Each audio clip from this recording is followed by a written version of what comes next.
Supreme court ने गृहिणियों यानी कि होममेकर्स या हाउसवाइफ के संदर्भ में बहुत ही महत्वपूर्ण निर्णय दिया है।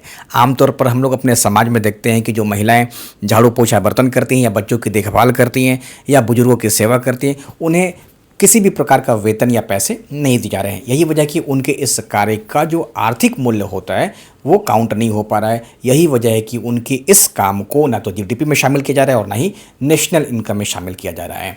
तो इसी संदर्भ में सुप्रीम कोर्ट ने कहा है कि लॉस ऑफ डोमेस्टिक केयर के तहत गृहिणियों को क्षतिपूर्ति की राशि प्रदान की जानी चाहिए।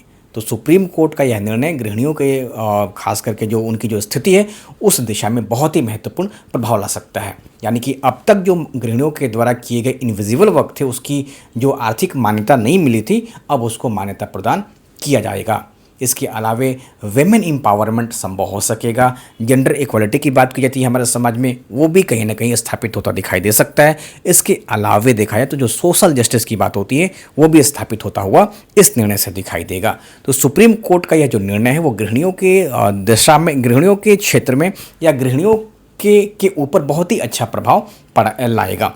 तो इस निर्णय को प्रीलिम्स और मेंस दोनों एंगल से पढ़ा जाना चाहिए। खास करके मेंस पे इस पे अच्छा सवाल पूछा सकता है। मेंस में सवाल हो सकते हैं कि आप इसके बारे में बताइए, या इस निर्णय का क्या प्रभाव हो सकता है, क्या चुनौतियां हो सकती हैं, भविष्य की राह क्या हो सकती है। तो उसके लिए आपको तैयार होना पड़ेगा। Thank you.